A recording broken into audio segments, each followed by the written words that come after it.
साहसी राजा और जादुई झील की कहानी बहुत समय पहले की बात है।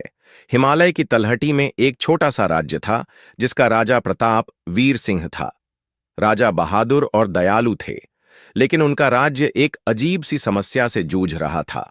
हर वर्ष गर्मी के मौसम में राज्य की सभी झीलें और कुएं सूख जाते थे। इससे प्रजा को पानी के लिए भारी कष्ट सहना पड़ता था। एक दिन एक वृद्ध साधु राजा के दरबार में आया और बोला, हे राजन, इस समस्या का समाधान एक जादुई झील के पास है। वह झील हिमालय के घने जंगलों के बीच छिपी हुई है, लेकिन वहां तक पहुंचना आसान नहीं। रास्ते में तुम्हें कई कठिन चुनौतियों का सामना करना पड़ेगा। राजा ने बिना समय गंवाए झील को खोजने का निश्चय किया। वह अपने घोड़े पर सवार होकर अकेले ही उस यात्रा पर निकल पड़े। जंगल गहरा और भयावह था। चारों ओर घने पेड़ों और अजीब अजीब आवाजों से माहौल डरावना हो गया। थोड़ी दूर चलने पर उन्हें एक विशाल अजगर रास्ता रोकते हुए मिला। अजगर ने दहाड़ते हुए कहा, यदि तुम्हें आगे जाना है तो मुझे अपनी सबसे प्रिय चीज देनी होगी। राजा ने सोचा और फिर अपनी तलवार निकालकर कहा, मेरी सबसे प्रिय चीज मेरी प्रजा है और उन्हें बचाने के लिए मैं किसी भी बलिदान को तैयार हूं। यह सुनकर अजगर ने रास्ता छोड़ दिया और राजा को आगे जाने दिया। थोड़ी दूर और चलने पर राजा को एक विशाल गहरी खाई मिली। खाई के उस पार जाने का कोई रास्ता नहीं था। तभी एक गूंजती हुई आवाज आई, यदि तुम इस खाई को पार करना चाहते हो तो अपनी बुद्धि का इस्तेमाल करो।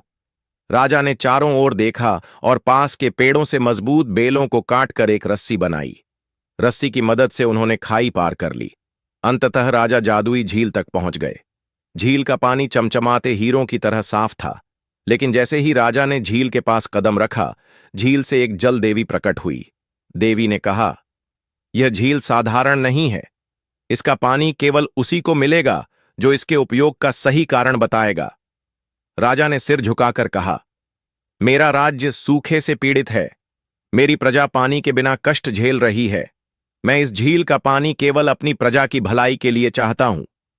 देवी ने मुस्कुराते हुए कहा, तुमने अपनी बहादुरी, बुद्धिमानी और दयालुता से सिद्ध कर दिया है कि तुम इस पानी के योग्य हो। झील का पानी अब हमेशा तुम्हारे राज्य की नदियों और झरनों में बहेगा। तुम्हारे राज्य में कभी सूखा नहीं पड़ेगा। राजा ने देवी को धन्यवाद दिया और खुशी खुशी अपने राज्य लौटे। जब राजा ने यह खुशखबरी प्रजा को सुनाई तो पूरे राज्य में उत्सव मनाया गया। उस दिन से राजा प्रताप वीर सिंह की बहादुरी और उनके राज्य की समृद्धि की कहानी दूर दूर तक फैल गई। लोग उन्हें सच्चे और साहसी राजा के रूप में याद करते रहे। वीडियो अच्छी लगी तो वीडियो को लाइक करें और कमेंट में राधे राधे जरूर लिखें। और ऐसी वीडियो देखने के लिए हमारे चैनल को सब्सक्राइब करें।